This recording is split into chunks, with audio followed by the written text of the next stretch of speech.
Hello, I'm Jessica Schwind from One Health Institute at UC Davis.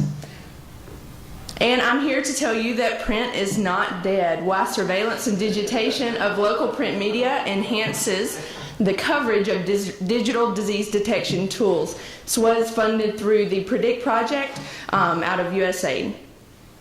So establishing accurate measures of local disease activity is difficult if you don't readily have access to the internet. Oftentimes, disease events of global importance are only highlighted in local media in the native language. So taking this local information and adding it to global databases would be very important to the establishment of an early warning system, as not all media source content is available online, systematically screened, or written in supported languages.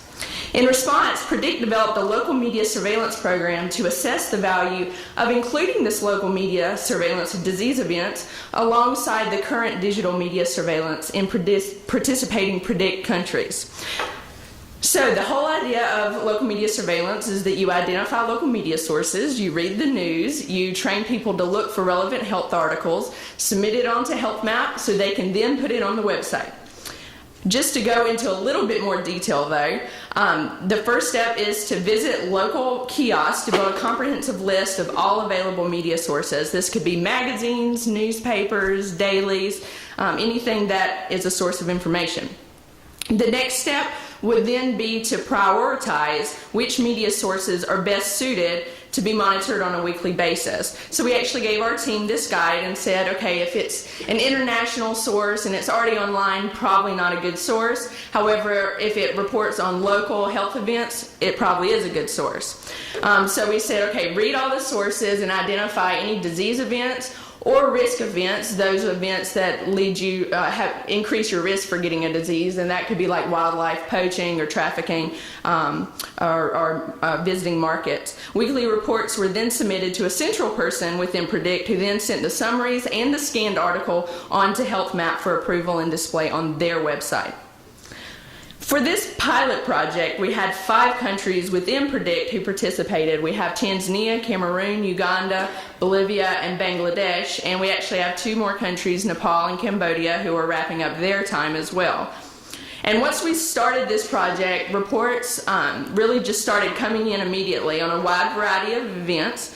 In total, 87 health events were reported through the local media surveillance program, including 71 unique events not otherwise found on Health Map. Looking at local media surveillance by the numbers, we had 16 weeks of evaluation per country, 2 to 5 sources per country, 46 risk events and 41 disease events were identified, and it took about 2 hours each week on the country's part to survey the sources. In Tanzania, all sources were published in Swahili. 6 health events were identified through both local media surveillance and Health Map during that evaluation period, and there was no overlap there. In Cameroon, we actually had 29 health events that were reported, and 86% of these reports were risk events that mainly centered around wildlife poaching and trafficking. As you can see, local media surveillance was able to cover more area of the country with the reported events. In Uganda, you can see how important source selection is in this process for local media surveillance. Because during the evaluation period, local media surveillance didn't pick up anything. Health Map had 106 pins on outbreaks of Ebola, Marburg, and measles.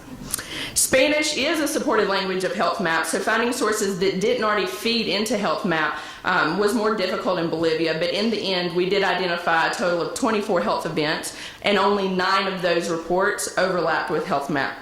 In Bangladesh, 22 of the 28 health events that were reported were disease events that centered around poultry die-off, avian influenza, diarrhea, tuberculosis, and other undiagnosed diseases. And only 7 of those reports were identified by both local media surveillance and Health Map.